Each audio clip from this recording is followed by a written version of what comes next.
And now, a board game review from me, Joe Sallen. You're watching the Sallen Coefficient, a new and nuanced approach to board game reviewing by a core gamer for core gamers. Ever wondered what they mean when they say fun, or good, or bad, or awesome? At the Sallen Coefficient, I will tell you more to help you make up your mind about whether or not a game is worth your time. Sponsored by Game Surplus, bringing the world of board games to you at GameSurplus.com.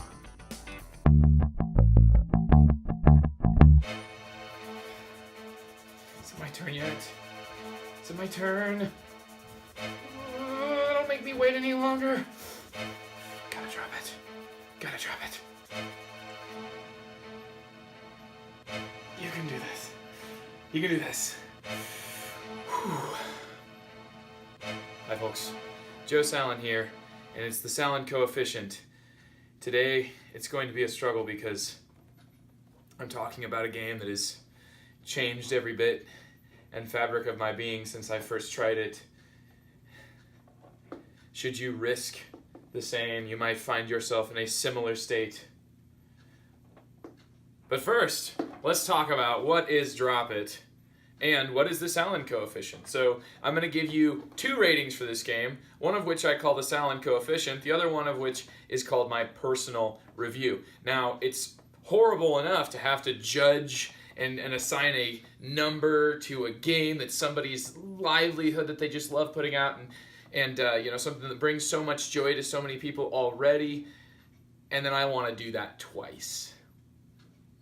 So the Sallen Coefficient seeks to sort of put that game and compare it with all the other games that I have experienced that are similar to it and other board game and tabletop experiences, and so to give you more of a detailed view as opposed to my personal views, which will be like silly and whimsical and really kind of only apply to me and only apply to you or be useful to you if you already know other games that I like. So anyway, stay tuned for the Sallen Coefficient towards the end of this episode. Is it my turn yet?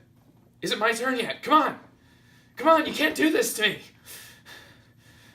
Okay, yeah, you're right. No, I should finish. Okay, what was I? Drop It. Where was I? The game of Drop It is simple. Its box functions also as its rule book and a simple explanation of how you play the game. To respond to its call, I can say only two things, and that is that I must, and yet I can't. Drop it, that is. I must drop it to play the game of Drop It. I shall take one of the pieces included in the game, which are of varying shapes and sizes, a round piece that is all vexing all of the time, a parallelogram, a triangle, and a square. And you shall drop these in an apparatus that most closely reminds me of the Connect 4 playing plastic thing, the stand. And basically what you'll do here is instead of Connect 4 where you're basically playing tic-tac-toe, it's just a different way of viewing it. It's vertical instead of horizontal. Here, you're actually using gravity, and you're dropping a piece in between two plexiglass sheets, and you're going to see where that falls, and you're going to try to get as high as you can, but there's always the risk of scoring 0 points no matter how well you're able to position it if you accidentally come to rest on a piece of your color, or if you accidentally place your piece so that it is touching a piece of its same shape. You are awarded nothing, and thus must wait for your next turn and opportunity to actually drop it again. You guys gotta be done by now. Seriously, I've been waiting for so long. How is it taking you so long? All you do is just pick up a piece and you put it in the game and then you're done. Why are you doing this to me? Yeah. Okay.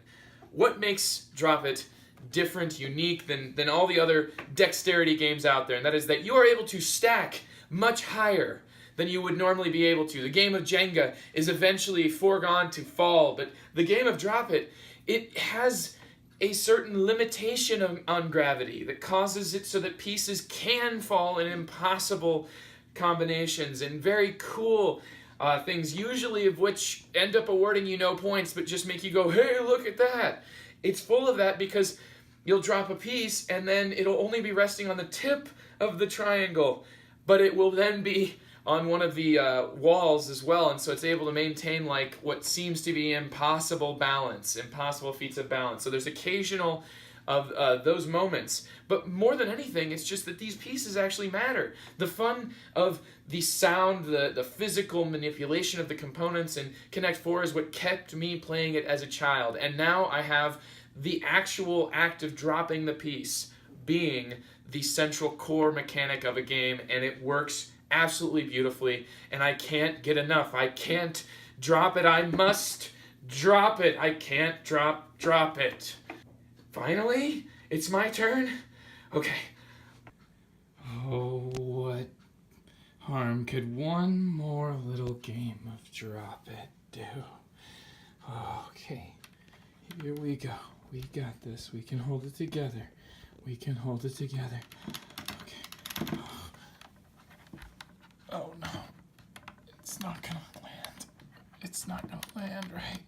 I'm not gonna get it. Oh. No! Next one. Okay. It's impossible. It's impossible.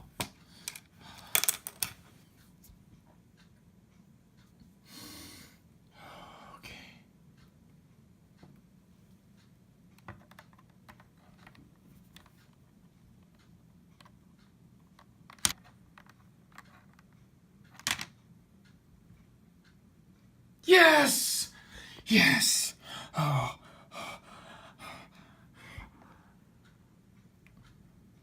1, 2, 3, 4, 5, 6. Oh. What? Sir, put down those game pieces. We know you're in there. We know what you're up to. Open up. Let us in. Open up. Drop it. It's not mine! I swear it's not mine! I found it! I found it like that.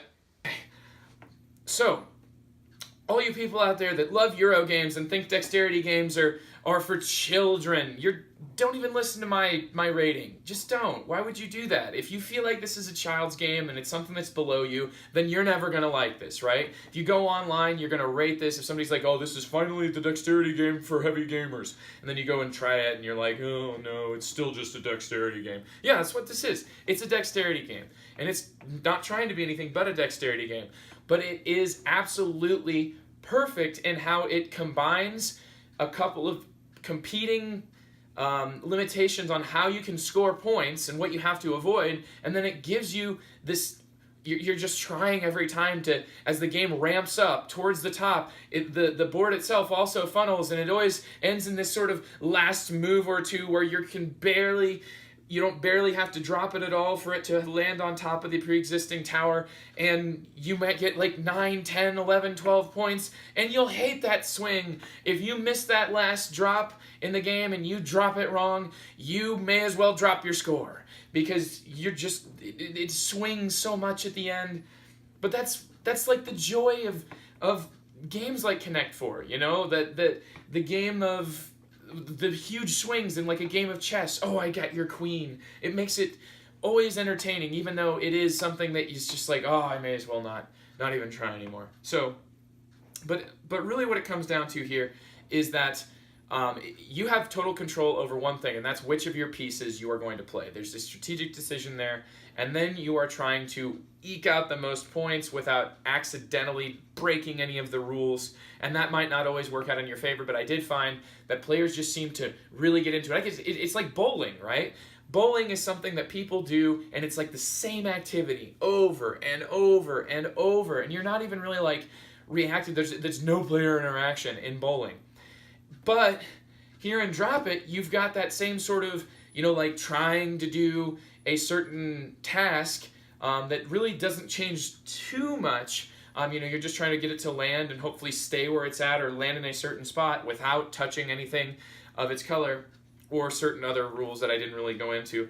But it's it's got the strategery, whatever you want to call it, the strategy of which piece do you play, and then what are you going to play to try to set this up so that your opponent cannot get a very lucrative drop and maybe has to break the rule and get a 0, has to get 0 points. So it's just one of those where it's immediately accessible, it's got an extra level, an extra sort of underlying current there of strategy, and for that reason, it's going to get the Sallen Coefficient, and you might hear a little bit of hesitation because I almost don't want to say this, but it's like I cannot imagine this game being any better for it being a dexterity game.